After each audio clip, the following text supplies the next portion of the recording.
If a person is not working, there is no point of contact through which they're going to receive from God. People have been positioned wrongly, saying that I'm going to receive by people physically given to me. And so they sit down and talk about the blessing, not through the productive labor of their hands, but whether or not somebody handed something over to them. Oh, that somebody called me when I was in this and the person just gave me that. That's not the place. That's an exception. The rule is what Paul is saying here. I have coveted in Acts chapter 20 verse 33, no man's silver or gold or apparel. They said, you yourselves know that these hands have ministered to my necessity. In other words, my needs have been met through the work of my hands. So when he says God will supply all of your need according to his riches in glory, the point of contact for the prosperity of that person is the work of the hands of that person.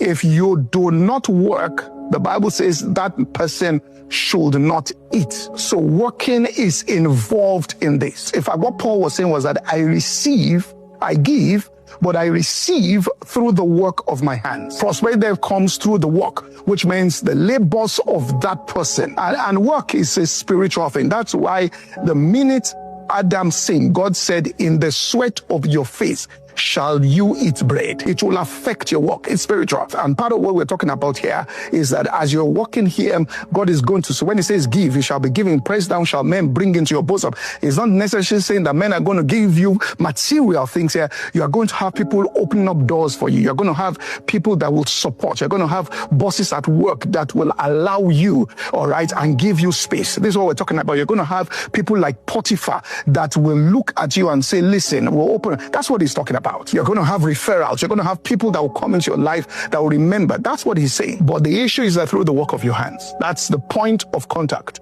That's why he told Cain, he said, from now on, the earth shall not yield its increase. It's a spiritual thing. If he says God ministers seed to the sower and he's going to give to the poor, he says that seed he's ministering comes through the labors of his hand. When he multiplies the seed sown, his productivity in the labor of his hand. It gets to a point where there's so productive that he has multiplied. You get what I'm saying? That's where the multiplication begins to come here. Opens up channels there. That a raven came to feed you is the exception.